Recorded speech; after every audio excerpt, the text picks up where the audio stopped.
Hey everyone, I'm Jess Wild. And I'm Annabelle Knight. You're watching the Lovehoney YouTube channel. The place where we talk about sex. And sex toys. So that when you visit the Lovehoney website, you know what the heck you're doing.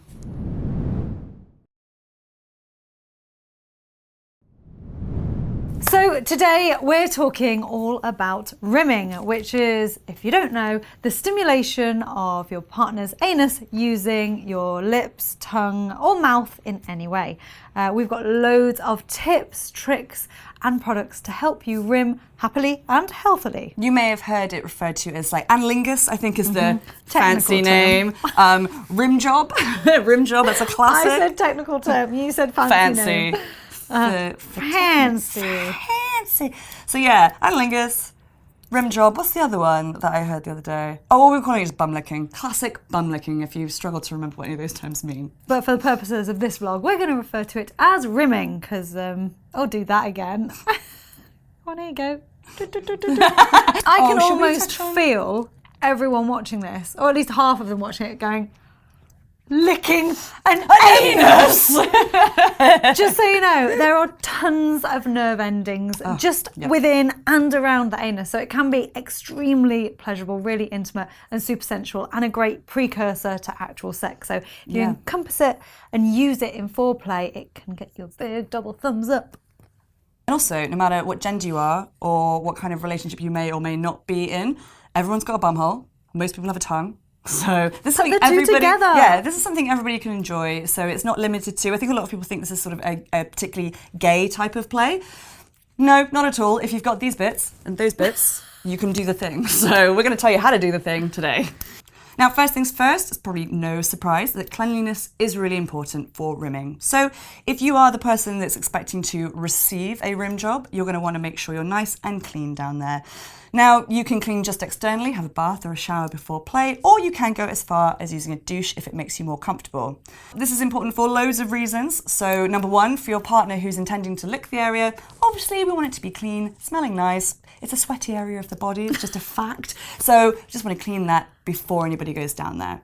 And for you, the receiver, you're going to get loads more pleasure out of it if you're mentally relaxed. So knowing that you're clean will help you do that. Now, in the same vein of preparation, once you're nice and clean, you might actually want to shave as well. Now, so many people go, I don't have a hairy butt.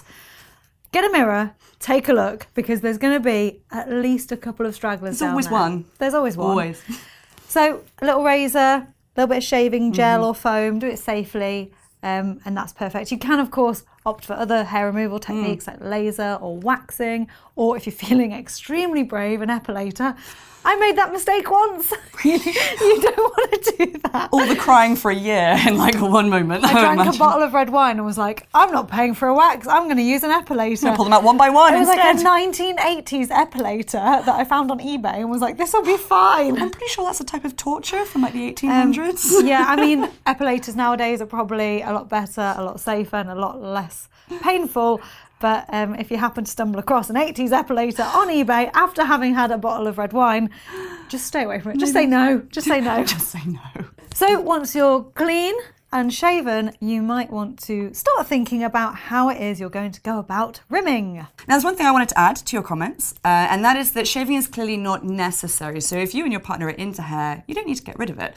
It's just one of those things you might like to do after discussion. Additionally, getting rid of hair just means that skin-on-skin contact is easier, so it can actually feel more sensitive for you as a receiver. So it's not just a cosmetic thing, this can actually help the sensation be greater for you too. Yeah, some people feel that shaving or waxing or hair removal in general heighten sensations. Other people just doesn't make a difference. So it really is, I was going to say potato, but that's not the saying. What is it? Potato, potato. Potato, potato. What is it? Tomato, tomato. Tomato. So it really is up to you. Yeah, that's the only reason I do yoga. So I just shave my butthole. Honestly. Hey, Mum. Are you proud? So we've cleaned, we've shaved. The next thing is, dam! Now, if you don't know what a dam is, or sometimes known as a dental dam, this is... Oh, they smell so good. This does smell awesome, this thing. So I don't know if you want to get it out, Annabelle. Okay. This is a piece of latex that you can put between your mouth and your partner's anus, or your anus and your partner's mouth. It's just a barrier. So this can either make anal play more comfortable for both of you. So if there is... And you can do everything that you would do without it, with it, as I've just demonstrated. Perfectly. And temperature passes through latex and everything, so that's a really good point. Now, a dental dam is perfect for anybody who wants that extra barrier for maybe extra cleanliness.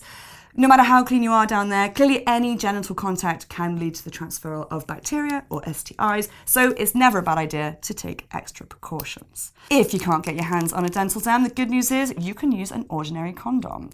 So all you need to do is take it out of the packet, you can cut it in half and spread that latex out, and it does just the same job. So if you can't get your hands on a dental dam for whatever reason, go for a condom. They both come in flavoured varieties too, if you fancy making that tushy extra tasty. I love the idea of a DIY dam. I think that's great. Yeah, isn't it cool? I only learned this the other day, and I was you like, can get these for free. Yes, exactly. So most places you can get a free condom. It doesn't even cost you any money. Now, off the back of tasty tush that you just said, tasty tush, you can add some lube or some edible massage oil. They come in loads of different flavours. Make sure they're compatible with the condom or the dam if that's what you're using. If not, just choose any variety you like. Like I said before, they come in loads of different flavours, and they just reduce friction, add new sensations, improve glide, and make the whole experience feel really, really sumptuous and luxurious. So I love lube. Yeah, and well, I mean, as the receiver as well, if you've got something tasty down there, if you've seasoned, your partner's going to stay down there way longer. You can just keep topping up the... Yeah, a few more minutes. You're like a sex chef. Yeah, a sex chef. Well, actually, funny you say that, because rimming is also known as salad tossing. So you're giving... It's like a salad dressing. Coinky-dink? I don't think. Now, those are our top tips for preparation and a few products you might like to add to the mix. However, when it comes down to actually rimming, you're going to need to know a thing or two about technique.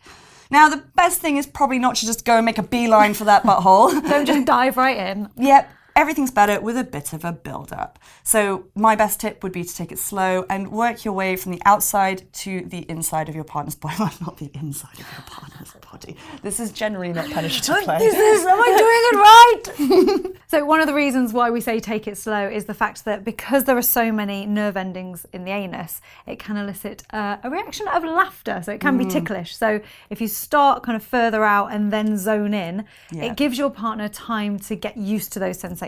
Definitely, because we all know like that ticklish feeling. What does it make you do? Like the opposite of what you're kind of looking for. Exactly. You want to be relaxed, chilled, open, relaxed. Now, it's one thing us telling you to take it slow, but what does that actually mean? So one way you can approach this is by actually concentrating on your partner's bum cheeks to begin with. There's nothing better than a nice bum massage, so that's where this flavoured oil comes back into play.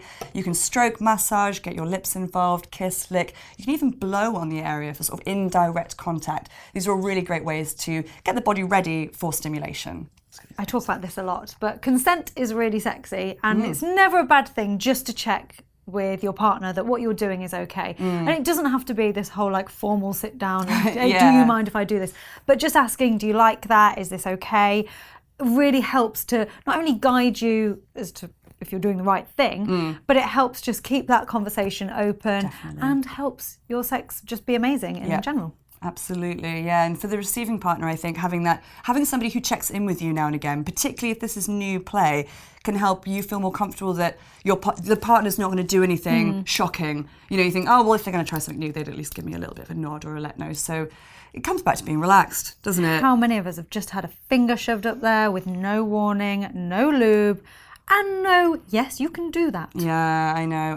And that's the thing to remember, isn't it? Like, all bodies are different. And you might have been with a partner that liked that before. Yeah. I mean, probably not a surprise finger. But, you know, just because one person enjoyed it doesn't mean you can just assume. Oh. It's really scraping the bottom of the barrel there. I don't want to say a bad one and hit a bum note. Oh, the cheek of it. And once it is okay and you're both happy with the situation, you can start to focus your attention on the anus itself. So you're going to want to part your partner's cheeks. Again, it's good to check in at this point because this is going from the kind of safe play area to the more advanced stuff. So just double check, make sure everything's okay. And away you go. You don't want to go in there like a washing machine on your first kiss. Gentle, tentative tongue movements in a circular motion is what I'd advise. A little bit of penetration is okay. Yeah. You don't want to try and get your whole face in there because that is not only not very nice for your partner. It's not very nice for you either. So try and make the whole experience as enjoyable as you can so you want to revisit it. Absolutely, yeah. I mean, when I speak to people about rimming, I do make the point that generally speaking, this is not penetrative play. Might be a penetrative hole, doesn't mean that's what you have to do with it.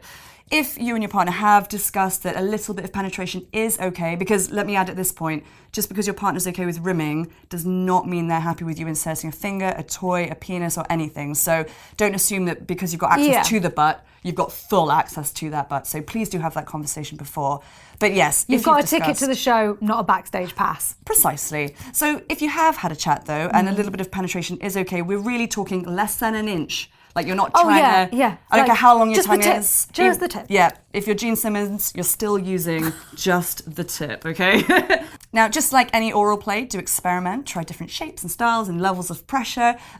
You know, your partner might not quite like it as light as you're doing it. They might like it a bit firmer. Again, it comes back to having that conversation with them.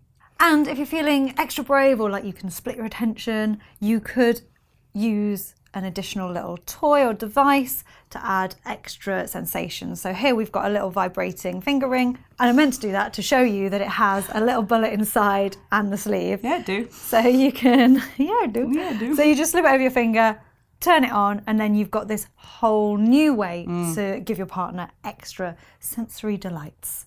I think we've discussed on this channel before how a lot of people actually benefit from dual stimulation, so playing with two areas at once. So again, if you can do that, amazing. If not, see if your partner wants to get involved. Say, hey, play with your nipples for a bit, or your penis, or whatever it is they've got. See if they can join in as well, because they can amp up their own experience by playing with another area of their own body too. So there you have it. There are best tips, tricks, and products to make your rimming experience the best of your life. Have you got any tips that we missed or any amazing products that you've brought into your anal oral play at home? Please do let us know what they are in the comments below. And if you like our videos, please give us a thumbs up. And if you never want to miss another one ever again, hit that subscribe button. Thanks for watching, and we'll see you next week. Bye. Bye.